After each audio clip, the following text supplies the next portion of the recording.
Good evening friends. I am advocate Amit Kumar Gupta. अपने cases की series में आज जो केस मैं आप लोगों के सामने डिस्कस करूंगा, बहुत ही बढ़िया केस सुप्रीम कोर्ट ने डिसाइड किया। इस केस में सुप्रीम कोर्ट ने उन सभी लिटिगेंट्स पे कटाक्ष किया जो कि जुडिशरी का फ़ायदा उठाते हैं अननेसेसरी की डेट्स लेकर के, जहाँ पे वो डिसीजंस को डिले करते हैं अननेसेसरी का टाइम कोर्ट से मांग के, और जिससे जुडिशरी का काफ़ी वैल्यूएबल समय जो है वो नष्ट होता है। केस का नाम है ईश्वरलाल माली राठौत वर्सेस गोपाल एंड अदर्स। इस केस में ये एक रेंट एविक्शन का केस है। लैंडलॉर्ड ने अपने टेनेंट के अगेंस्ट केस फाइल किया कि मुझे अपने पर्सनल पर्पसेस के लिए प्रॉपर्टी चाहिए, मैं इसको अपने पर्सनल पर्पसेस के लिए इस्तेमाल करना चाहता हूँ। और इस केस में जो टेनेंट था उसने अलग अलग स्टेप पर कोर्ट से 10 बार एडजर्नमेंट मांगी, और 10 के 10 बार जिस मैटर पे एडजर्नमेंट मांगी थी कुछ क्रॉस एग्जामिनेशन कराने के लिए, वो उस डेट पर अवेलेबल नहीं हुआ। करते करते ये मैटर सुप्रीम कोर्ट तक पहुंचा। सुप्रीम कोर्ट ने कहा कि एसएससी ने अभी तक टोटल 10 बार एडजर्नमेंट्स मांगी है। 2 बार टेनेंट को एडजर्नमेंट ये कह के दी गई कि ये आपको लास्ट बार एडजर्नमेंट दी जा रही है, और 1 बार टेनेंट के ऊपर एडजर्नमेंट देते हुए 5,000 रुपये की कॉस्ट भी लगाई। एसएलपी के अंदर टेनेंट का मैटर तो उसके अगेंस्ट डिसाइड किया ही गया, इसके साथ साथ सुप्रीम कोर्ट ने इसके ऊपर बहुत अच्छी टिप्पणी की कि किस तरीके से कई बार प्रोफेशनल्स भी और जो पार्टी टू द सूट होते हैं वो अपने बेनिफिट के लिए, अपने अनड्यू बेनिफिट के लिए जुडिशरी सिस्टम का इस्तेमाल करते हैं।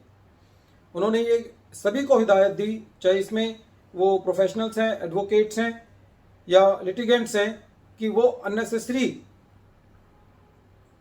की डेट्स ना मांगे, खाली जेन्युइन केसेस के अंदर ही हमको एडजर्नमेंट लेनी चाहिए। उन्होंने कहा कि यदि हम एडजर्नमेंट लेते हैं तो इससे जो इफेक्टेड पार्टी होती है उसको काफ़ी नुकसान होता है।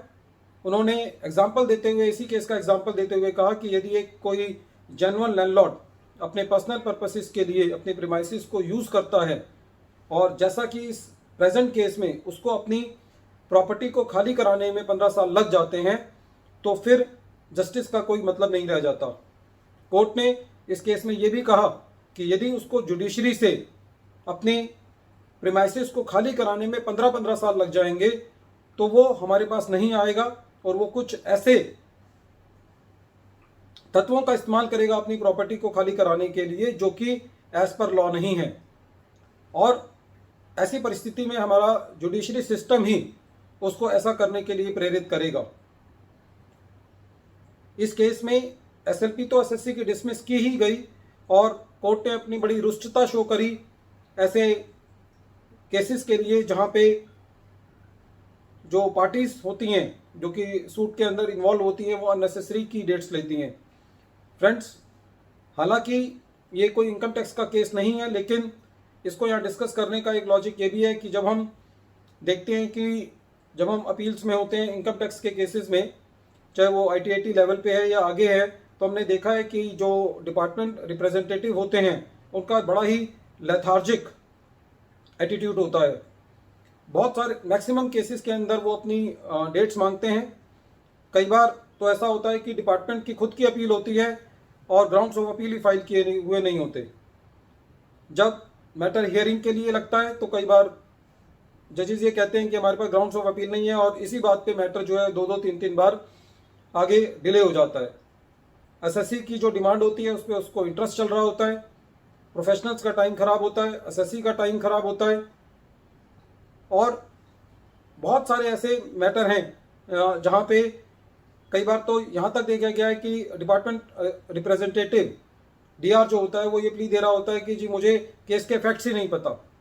तो जब केस की डेट है और डीआर अपने केस को तैयार करके ही नहीं आया है और दूसरी पार्टी अपना दूसरा प्रोफेशनल केस को तैयार करके आया है, तो हर बार जब प्रोफेशनल जाता है तो उसको केस को एक नए सिरे से पढ़ना पड़ता है, दोबारा उसको रिकॉल करना पड़ता है, उसकी एनर्जी वेस्ट होती है, प्रोफेशनल एनर्जी वेस्ट होती है।